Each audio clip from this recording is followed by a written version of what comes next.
Welcome to the deep dive.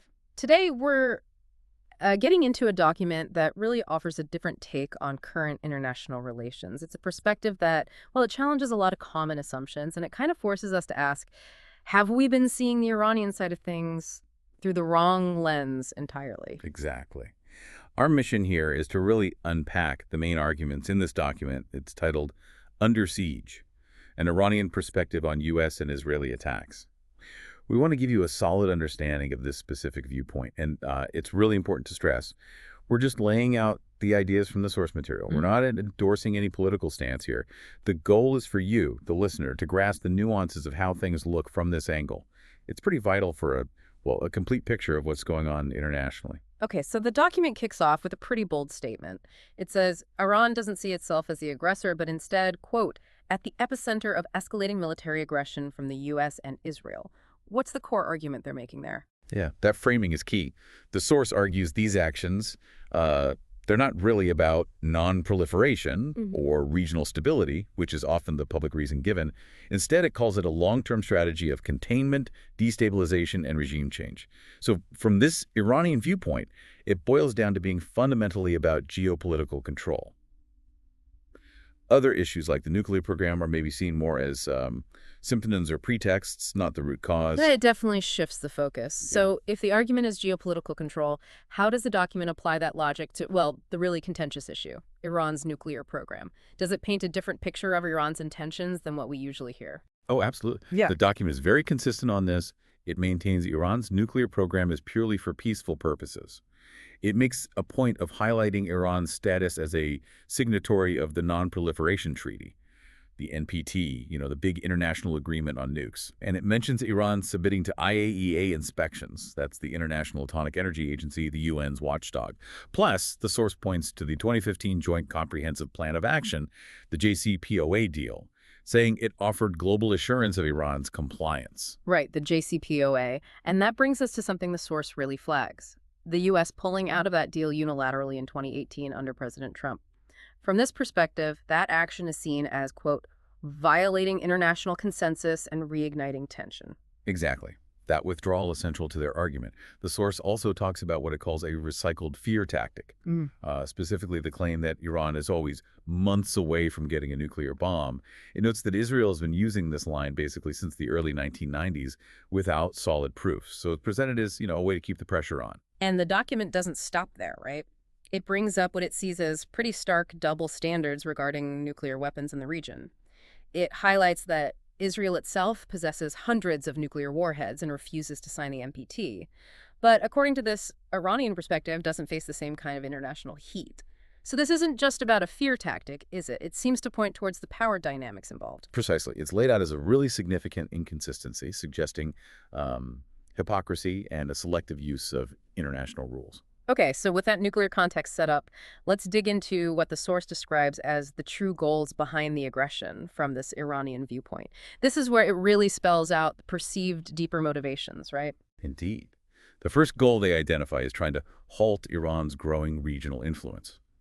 It talks about Iran emerging as a major regional power, backing groups like Hezbollah in Lebanon and the Popular Mobilization Forces in Iraq.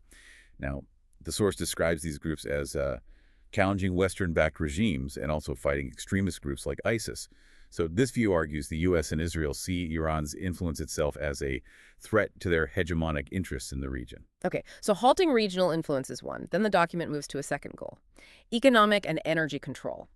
And it points out Iran's geography here, its strategic location, neighboring oil-rich states, and controlling access to the Strait of Hormuz.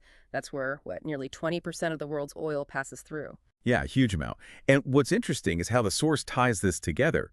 It claims that weakening Iran serves multiple purposes: controlling that global energy flow, securing military bases across the region, and protecting U.S.-aligned monarchies like Saudi Arabia and the UAE. It goes further, saying attacks on Iranian oil infrastructure, scientists, and military commanders aren't random.